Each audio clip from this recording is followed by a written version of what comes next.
Hello everyone, कैसे हो आप सभी। आशा करती हूँ सभी अच्छे होंगे, स्वस्थ होंगे। गाइस, जैसा कि आप जानते हो हम क्लास 11th की एनसीईआरटी कर रहे थे, जिसमें हमारा चैप्टर नंबर 10 चल रहा था।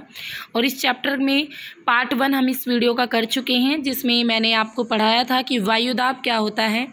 ठीक है, कि वायुदाब में ऊर्ध्वाधर भिन्नता कैसे होती है। वायुदाब का क्षैतिज वितरण हम कर चुके थे। इसके साथ साथ जनवरी और जुलाई महीने में कहाँ पर आपका वायुदाब ज़्यादा होता है ये भी हम पढ़ चुके थे, एयर प्रेशर के बारे में। पवनों की दिशा, उनकी डायरेक्शन, उनकी गति को जो फोर्सेस प्रभावित करते हैं उनको भी हम पढ़ लिया था। कोरियालिस बल क्या होता है, ठीक है, दाब प्रवणता बल क्या होता है, ये सब कुछ हम कर चुके थे। उसके साथ साथ वायुमंडल का सामान्य परिसंचरण, यानी किस एरिया में, किस जोन में आपका किस तरीके का एयर प्रेशर होता है, वो भी हमने कर लिया था। उसके बाद मैंने आपको कुछ लोकल विंड पवनें भी कराई थी, जैसे आपके स्थल समीर, समुद्र समीर, पर्वत समीर, घाटी समीर, ये भी हम लास्ट वीडियो में कर चुके थे। तो आज की वीडियो गाइस हमारी शुरू होगी वायु राशियाँ से। ठीक है, तो आज हम सबसे पहले पढ़ेंगे वायु राशियाँ। तो वायु राशि क्या होती है, जब आपकी कोई वायु है ना किसी बड़े एरिया पर लॉन्ग टाइम के लिए रहती है, लंबे समय तक रहती है वहाँ पर टिकी हुई, और उस एरिया की क्लाइमेट के गुणों को ही धारण कर लेती है, तो ये क्या होगा, ये जो एरिया है आपका या तो पूरा महासागरीय सतह हो सकती है या कोई मैदानी भाग हो सकता है। मीन्स मेरे कहने का मतलब है कि भाई पूरा वाइड एरिया होना चाहिए। तापमान और आर्द्रता संबंधी विशिष्ट गुणों वाली यह वायु ही आपकी क्या कहलाती है, वायु राशि कहलाती है। यानी ऐसा एरिया होना चाहिए पूरा वाइड हो, तापमान एक समान हो पूरे एरिया का, आर्द्रता एक समान हो। तो ऐसी विशिष्ट गुणों वाली जो वायु होगी ना वहाँ की, उसे कहते हैं एयर मासेस। ठीक है, वायु राशि। इसे ऐसे भी परिभाषित कर सकते हैं कि वायु का वह वृत्त भाग जिसमें तापमान और आर्द्रता संबंधी क्षैतिज भिन्नताएं बहुत ही कम हैं। ठीक है, तो यानी भिन्नताएं बिल्कुल कम होगी। मैंने पहले बताया समानताएं ज़्यादा होनी चाहिए, तापमान और आर्द्रता संबंधी इक्वल रहनी चाहिए, तो उस एरिया को हम एक पर्टिकुलर एक वायु राशि में डिवाइड कर सकते हैं। और वह समांग धरातल जिन पर वायु राशियाँ बनती हैं, जिस एरिया पर वो वायु राशि बनेगी उसे उस वायु राशि का क्या कहेंगे, उद्गम क्षेत्र। उस एयर मास का वो क्या होगी, जन्मभूमि होगी। वायु राशि को उसके उद्गम क्षेत्र के आधार पर अलग अलग आधारों पर वर्गीकृत किया जाता है। तो यहाँ पर 5 उद्गम क्षेत्र हैं, यानी ऐसे 5 एरिया जहाँ पर वायु राशियाँ पैदा होती हैं। सबसे पहला आता है उष्ण और उपोष्ण कटिबंधीय महासागर, जो आपका 0 डिग्री से लेकर 23.5 डिग्री नॉर्थ और 23.5 डिग्री साउथ वाला एरिया है ना, तो वहाँ पर उष्ण और उष्ण कटिबंधीय महासागर। सेकंड एरिया आता है उपोष्ण कटिबंधीय उष्ण मरुस्थल, यानी आपके जो गर्म मरुस्थल हैं। ठीक है, और थर्ड आता है भाई हमारा उच्च अक्षांशीय अपेक्षाकृत ठंडे महासागर। ठीक है, आपने मरुस्थल पे देखा ठंडे गर्म मरुस्थल पे। तीसरा आता है हमारा उच्च अक्षांशीय ठंडे महासागर। फोर्थ आता है उच्च अक्षांशीय अति शीत बर्फ आच्छादित महाद्वीपीय क्षेत्र। देख, अति ठंडे हमने महासागरीय एरिया ले लिया, और फोर्थ नंबर पे लिया अति ठंडे हमारे महाद्वीपीय एरिया। नेक्स्ट आता है स्थायी रूप से बर्फ आच्छादित महाद्वीप, जैसे अंटार्कटिक और आर्कटिक, जो बिल्कुल बर्फ से हमेशा ढके रहते हैं। तो इन सभी के आधार पर आपकी वायु राशियाँ पाई जाती है। अब कौन कौन सी वायु राशि होती है इनके आधार पर आगे आएंगी। सबसे पहले आती है भाई हमारी उष्ण कटिबंधीय महासागरीय वायु राशि। देखो, उष्ण कटिबंधीय को इंग्लिश में ट्रॉपिकल कहते हैं, तो ये इससे टी लेते हैं। महासागरीय यानी आपका मेराइन कुछ इस तरीके का। ठीक है, तो एमटी कहते हैं इसे इंग्लिश में, उष्ण कटिबंधीय महासागरीय वायु राशि एमटी। नेक्स्ट आती है उष्ण कटिबंधीय महाद्वीपीय। उष्ण कटिबंधीय सेम आपका ट्रॉपिकल, और महाद्वीपीय यानी कॉन्टिनेंटल, तो कॉन्टिनेंटल का सी यूज़ करते हैं और उष्ण कटिबंधीय का टी, तो सीटी यूज़ होता है इसके लिए। नेक्स्ट आता है ध्रुवीय महासागरीय।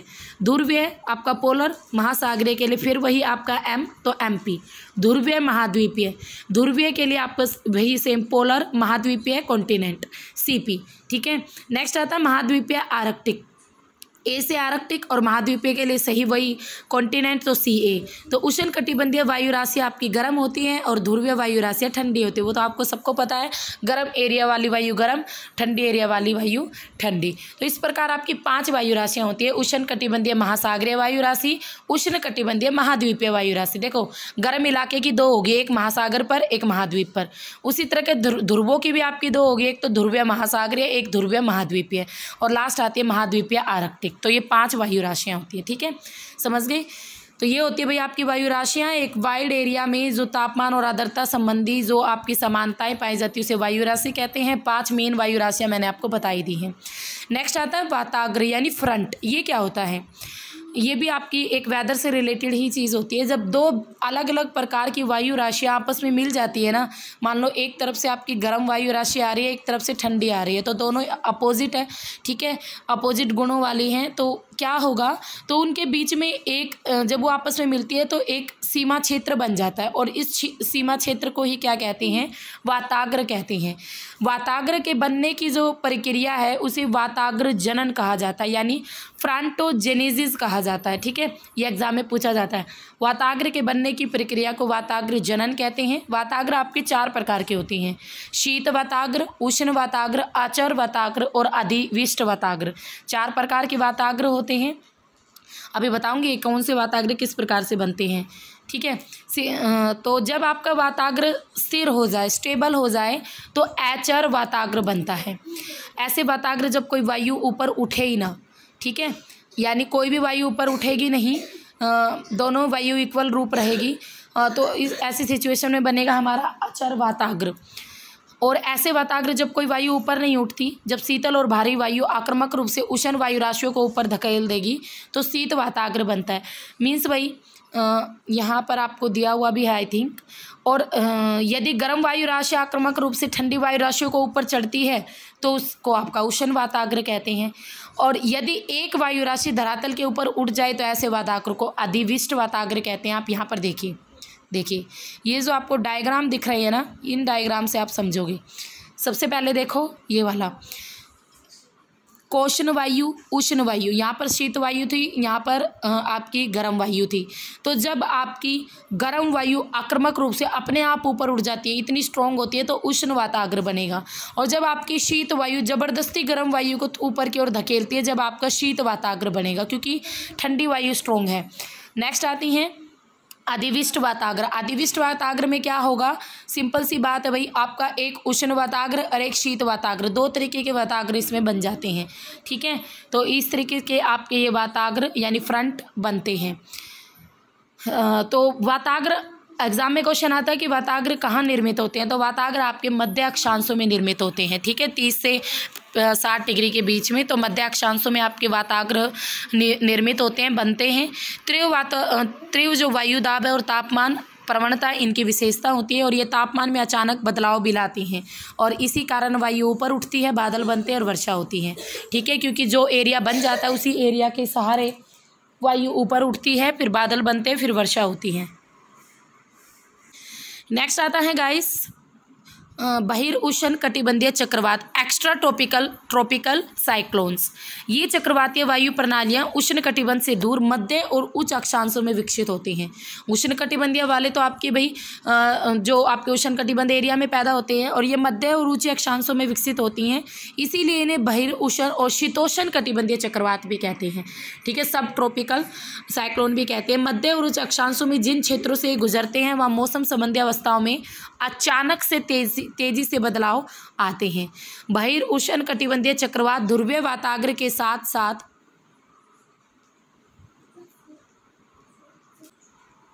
तो इसमें क्या होगा, आपको शीतोष्ण कटिबंधीय चक्रवात में सबसे पहले आपका वाताग्र बनेगा, और कैसा? अचर, ठीक है, वाताग्र बनेगा अचर, जिसमें कोई भी हवा ऊपर नहीं धकेल पाती। उत्तरी गोलार्ध में वाताग्र के दक्षिण में आपकी कोष्ण वायु रहेगी और उत्तर में ठंडी वायु रहेगी। और जब वाताग्र के साथ साथ वायु दाब जब कम हो जाता है तो कोष्ण वायु उत्तर की ओर और ठंडी वायु दक्षिण की ओर घड़ी की सुइयों के विपरीत चक्रवातीय दिशा में मुड़ जाती हैं, ठीक है। और इसी प्रकार से आपके एक चक्रवात का निर्माण होता है जिसे कहते हैं शीतोष्ण कटिबंधीय चक्रवात। इसमें 2 चक्रवात बनेंगे आपके, सही वही, एक तो उष्ण वाताग्र, एक उष्ण वाताग्र होता है इसमें, और एक शीत वाताग्र होता है। और ऐसे ही आपका एक बिल्कुल इस तरीके से, ठीक है, इस तरीके से एक चक्रवातीय स्थिति पैदा हो जाती है, बीच में आपकी हवा सारी भर जाती है, जिसे फिर शीतोष्ण कटिबंधीय चक्रवात कहते हैं। तो कोष्ण वायु जो होती है आक्रामक रूप से ठंडी वायु के ऊपर चढ़ती हैं और उष्ण वाताग्र के पहले भाग में आपके सत्री मेघ दिखाई देते हैं। यह एग्जाम में क्वेश्चन आता है, उष्ण वाताग्र जब आता है तो इसके फर्स्ट पार्ट में किस प्रकार के बादल दिखाई देते हैं? सत्री मेघ। और फिर वर्षा होती है। पीछे से शीत वाताग्र आता है जो गर्म वायु को ऊपर की ओर धकेल देता है। फिर शीत वाताग्र के साथ कौन से बादल आते हैं? कपाशी मेघ, जो आपकी भरपूर मात्रा में वर्षा करते हैं। ठीक है, शीत वाताग्र यहाँ पर ज़्यादा हैवी होते हैं, इसीलिए ये शीतोष्ण कटिबंधीय चक्रवात हैं। उष्ण वाताग्र को पूरी तरह ढक लेता है शीत वाताग्र। ठीक है, गर्म वायु बिल्कुल ज़्यादा बेचारी रह जाती है और शीत वायु आक्रामक हो जाती है, और इन सब का है ना ज़मीन से कोई संपर्क नहीं रहता। और इसी प्रकार आपका जो वाताग्र बनेगा अधिविष्ट वाताग्र बनता है, और लास्ट में जाते जाते चक्रवात क्षीण यानी ख़त्म होता चला जाता है, और लास्ट में क्या बचता है? सिर्फ हमारा अधिविष्ट वाताग्र। ठीक है, देखो आप मैप में देख सकते हो इस तरीके से वाताग्र का निर्माण होता है। यहाँ पर ये आपकी शीतल वायु, ठंडी वायु, ये आपकी गर्म वायु। ठंडी वायु इतनी आक्रामक हो गई कि यहाँ से ऊपर चढ़कर इस तरीके से उसने पूरा सर्कल बना लिया, और ये सर्कल की जो स्थिति होती है इसे ही चक्रवात कहते हैं। अंदर गर्म वायु और बाहर चारों ओर ठंडी वायु होती है। ठीक है, तो इस तरीके से आपका वाताग्र का निर्माण होता है, उसे कहते हैं शीतोष्ण कटिबंधीय चक्रवात। अब इसके अलावा जो शीतोष्ण कटिबंधीय चक्रवात होते हैं ये कई प्रकार से अलग अलग होते हैं। स्पष्ट वाताग्र प्रणालियाँ होती हैं जो उष्ण कटिबंधीय चक्रवातों में नहीं होती। एक तो सिंपल सी बात है, इसकी आपकी विशेषताएं आपको पता होनी चाहिए। शीतोष्ण कटिबंधीय चक्रवात की ये बहुत बड़े एरिया पर फैले होते हैं, विस्तृत एरिया कवर करते हैं। ठीक है, 2000 किलोमीटर इस तरीके से। अगर इनकी उत्पत्ति की बात करें तो जल और स्थल दोनों पर होती है भाई इनकी उत्पत्ति, जल और स्थल दोनों पर। जबकि आपके जो उष्ण कटिबंधीय चक्रवात केवल समुद्रों में पैदा होते हैं, जैसे भूमध्य सागर। ठीक है, उष्ण कटिबंधीय चक्रवात केवल समुद्रों में उत्पन्न होते हैं, जबकि आपके शीतोष्ण कटिबंधीय चक्रवात ये आपके स्थल और जल दोनों में ही पैदा हो सकते हैं। स्थलीय भागों पर पहुंचने पर ये नष्ट हो जाते हैं उष्ण कटिबंधीय चक्रवात। जो आपकी शीतोष्ण कटिबंधीय चक्रवात है उष्ण कटिबंधीय चक्रवात की अपेक्षा विस्तृत एरिया को प्रभावित करते हैं। मैंने आपको पहले ही बताया, काफ़ी वाइड एरिया लेकर चलते हैं। और उष्ण कटिबंधीय चक्रवातों में पवनों की वेग की बात करें तो पवनों का भी वेग अपेक्षाकृत तीव्र होता है, और ये विनाशकारी होते हैं। पूर्व से पश्चिम की ओर चलते हैं उष्ण कटिबंधीय चक्रवात, और शीतोष्ण कटिबंधीय चक्रवात आपके पश्चिम से पूर्व चलते हैं। दोनों की डायरेक्शंस भी अलग होती है पवनों की। ठीक है, तो आपको ये सारी चीज़ें पता होनी चाहिए। नेक्स्ट आना है उष्ण कटिबंधीय चक्रवात। जो उष्ण कटिबंधीय चक्रवात होते हैं ये बिल्कुल तूफान की तरह होते हैं। जब आपके गर्मियों में भयंकर तूफान आते हैं तो उसे आप उष्ण कटिबंधीय चक्रवात कह सकते हो। तो ये आपके उष्ण कटिबंधीय चक्रवातों के महासागरों पर होता है। तटीय क्षेत्रों की तरफ ये गतिमान होते हैं और काफ़ी वर्षा और तूफान लाते हैं अपने साथ। बहुत तेज़ हवाएं चलती है, विनाश करती हैं। प्राकृतिक आपदाओं में से एक माना जाता है ये। हिंद महासागर में बात करें तो ये चक्रवात अलग अलग नामों से जाने जाते हैं। वैसे तो हिंद महासागर में इन्हें चक्रवात कहते हैं, अटलांटिक महासागर में इन्हें हरिकेन कहते हैं, पश्चिम प्रशांत और दक्षिणी चीन सागर में इन्हें टाइफून कहते हैं, पश्चिमी ऑस्ट्रेलिया में इन्हें विली विलीज के नाम से जाना जाता है। गाइस, ये जो आपका पहरा है ना, ये जो पैराग्राफ है मोस्ट इंपॉर्टेंट है, एग्जाम में पूछे जाते हैं इस चक्रवात के अलग अलग नाम अलग अलग एरियाज की। नेक्स्ट आता है जो उष्ण कटिबंधीय चक्रवात होते हैं ये महासागरों में उत्पन्न होते हैं और विकसित होते हैं। कहाँ पर? महासागरों में। इनकी उत्पत्ति और विकास के लिए कुछ है ना सिचुएशंस होनी चाहिए। जैसे एक तो वृहद समुद्री सतह होना चाहिए जिसका टेम्परेचर 27 डिग्री सेल्सियस से अधिक हो। दूसरा, कोरियलिस बल होना चाहिए। तीसरा, पवनों की गति में थोड़ा कम अंतर होना चाहिए, ऊर्ध्वाधर। ठीक है, वर्टिकल पवनों की गति में अंतर कम होना चाहिए। चौथा, कमज़ोर निम्न दाब एरिया होना चाहिए, यानी लो प्रेशर एरिया होना चाहिए, तभी तो उसको भरने के लिए चारों ओर से हवा आएगी। और पांचवा, समुद्र तंत्र का ऊपरी अपसरण होना चाहिए। तो ये सारी चीज़ें होनी चाहिए, तब जाके आपका उष्ण कटिबंधीय चक्रवात बनेगा।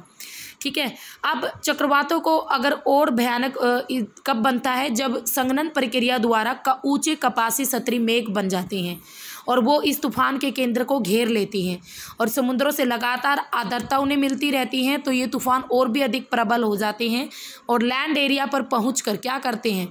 आर्द्रता की आपूर्ति रुक जाती है। जैसे ही लैंड एरिया पर पहुंचेंगे तो उन्हें पानी नहीं मिलेगा उन बादलों को, तो वो क्षीण होकर समाप्त हो जाते हैं। और वहाँ से क्या होगा? तो वहीं से आपके जो उष्ण कटिबंधीय चक्रवात है तट को पार करके ज़मीन पर पहुँचते हैं और चक्रवात का लैंडफॉल कहलाता है। उसे क्या कहेंगे? चक्रवात का लैंडफॉल। ये चक्रवात 20 डिग्री उत्तरी अक्षांश से गुजरते हैं, इनकी दिशा अनिश्चित होती हैं और ये अधिक विनाशकारी होते हैं। ठीक है, 20 डिग्री उत्तरी अक्षांश से गुजरते हैं। एक विकसित उष्णकटिबंधीय चक्रवात की संरचना का ये मैप है, छोड़ो इसको। एक विकसित उष्णकटिबंधीय चक्रवात की अगर विशेषता की बात करें ना, तो इसके केंद्र के चारों ओर प्रबल सर्पिलाकार यानी स्पाइरल पवनों का परिसंचरण होता है और जिसे इसकी आई भी कहते हैं। एक क्वेश्चन एग्जाम में ये भी आता है कि किस चक्रवात में आँख होती है, तो गाइस उष्णकटिबंधीय चक्रवात में आई होती है। इस परिसंचरण प्रणाली का जो व्यास होता है वो 150 से 250 किलोमीटर तक होता है। जैसे कि आप मैप में देख सकते हो, ये पूरा मैप जो दिखा रखा है वो आपके उष्णकटिबंधीय चक्रवात की स्थिति का दिखा रखा है। नीचे आपका समुद्र है और उसके साथ साथ आपका ये चीज़ें, ये आँख है चक्रवात की, जहाँ पर मौसम बिल्कुल शांत रहता है। ये चारों ओर का एरिया जहाँ पर भयंकर तूफान आता है और ये सारी आपकी सिचुएशंस हैं जिनकी वजह से चक्रवात पैदा होता है। ठीक है, तो चक्रवात का जो केंद्रीय पार्ट होता है जिसे अक्षु, चक्षु बहुत कुछ कहते हैं, तो ये बिल्कुल शांत रहता है। पवनों का यहाँ अवतलन होता है। इस आँख के चारों वाला जो एरिया होता है, आँख के चारों ओर अक्षु भीति होती है यानी चक्षु दीवार, आँख की दीवार। यहाँ पर वायु बहुत प्रबल और वृत्ताकार रूप में वायु घूमती रहती है और ये जो आरोहण होगा ट्रोपोस्फेयर की ऊंचाई तक पहुँच जाता है। पवनों का वेग बहुत ज़्यादा होता है, 250 किलोमीटर प्रति घंटे की स्पीड से यहाँ पर पवनें चलती हैं और आपके इन्हीं चक्रवातों से क्या होता है? मूसलाधार वर्षा भी होती है। चक्रवात की आँख से रेन बैंड विकसित होते हैं और कपासी वर्षा बादलों की पंक्तियां भारी क्षेत्र की ओर फैल जाती हैं। और इनका व्यास की बात करें तो बंगाल की खाड़ी, अरब सागर और हिंद महासागर पर 600 से 1200 किलोमीटर के बीच होता है। वैसे इनका व्यास कम होता है शीतोष्ण कटिबंधीय की तुलना में। ठीक है, और इसके अलावा यह परिसंचरण प्रणाली धीमी गति से 300 से 500 किलोमीटर प्रतिदिन की दर से आगे बढ़ते रहते हैं। ये चक्रवात तूफानी तरंगों को पैदा करते हैं और तटीय निम्न इलाकों को पानी से भर देते हैं और ये तूफान स्थल पर धीरे धीरे क्षीण होकर ख़त्म होते चले जाते हैं। लास्ट में ये बिल्कुल ख़त्म होते चले जाते हैं। ठीक है, तटीय एरिया पर सबसे ज़्यादा भयंकर तबाही मचाते हैं ये, ठीक, और उसके बाद ये ख़त्म होते चले जाते हैं। नेक्स्ट आता है भाई थंडर स्टॉर्म एंड टॉर्नेडोज। तो अन्य ये बिल्कुल आपके ये कह सकते हो आप स्थानीय प्रकार के तूफान और बहुत ज़्यादा भाई विनाशकारी होते हैं। तड़ित झंझा और टॉर्नेडो और थोड़े समय के लिए होते हैं, बट थोड़े समय में कम एरिया में आएंगे और इतने आक्रामक होते हैं कि थोड़े एरिया में किसी ने अपने आप को संभाल लिया तो संभाल लिया, वरना डेथ हो जानी है। तड़ित झंझा उष्ण आर्द्र दिनों में प्रबल संवहन के कारण होते हैं। तड़ित झंझा एक पूर्ण विकसित कपासी वर्षा मेघ होते हैं जो गरज और बिजली पैदा करते हैं। बिजली गरजेगी, ठीक है, बादल अधिक ऊंचाई पर चले जाते हैं, तापमान बिल्कुल शून्य से भी कम हो जाता है, ओले पड़ते हैं, भयानक रूप से ओलावृष्टि होती है। आर्द्रता कम होने पर ये धूल भरी आंधियाँ लाते हैं। जब इनमें आर्द्रता कम होगी, जब वर्षा नहीं लाएंगे तो धूल भरी आंधियाँ लाएंगे। तड़ित झंझा की विशेषता क्या होती है कि जो उष्ण वायु है उसका प्रबल उर्ध्व प्रवाह यानी वर्टिकल बहना, ठीक है, गर्म वायु का बहुत तेज़ी से वर्टिकल बहना, जिसके कारण बादलों का भी आकार बढ़ जाता है और बादल अधिक ऊंचाई पर पहुंच जाते हैं। वर्षण होता है नीचे की तरफ, वात प्रवाह, पृथ्वी पर ठंडी वायु, फिर ये वर्षा लाते हैं। और तड़ित झंझा से कभी कभी वायु आक्रामक होकर हाथी के सूंड की तरह सर्पिलाकार अवरोहण भी करती है। इसके केंद्र में बहुत लो प्रेशर होता है, एलपी होगा, और व्यापक रूप से ये भयंकर विनाशकारी भी होते हैं और इसी परिघटना को टोर्नेडो कहते हैं। जब तड़ित झंझा होते होते सेंटर में आपका लो प्रेशर आ जाए और चारों ओर से फिर हवाएं भरने को आएंगी तो ये बहुत विनाशकारी हो जाते हैं, जिन्हें टोर्नेडो कहते हैं। टोर्नेडो सामान्यतः मध्य अक्षांशों में ही पैदा होते हैं। टोर्नेडो आपके मध्य अक्षांशों में ही पैदा होंगे। समुद्र पर टोर्नेडो को वाटर स्पाउट्स कहते हैं यानी जल स्तंभ कहते हैं।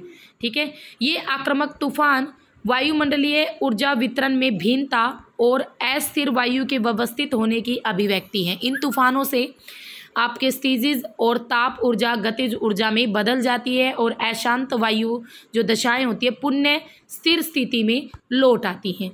ठीक है, तो पुनः ये आपकी स्थिर स्थिति में लौट आती है। तो गाइस ये था आपका क्या होते हैं तड़ित झंझा, टोर्नेडो, उष्ण कटिबंधीय चक्रवात, शीतोष्ण कटिबंधीय चक्रवात, उसके अलावा वायु राशि और वाताग्र। ये चैप्टर यहाँ पर हमारा चैप्टर नंबर 10 कंप्लीट होता है। आशा करती हूँ आपको समझ में आ गया होगा, इतना कुछ था नहीं इसमें।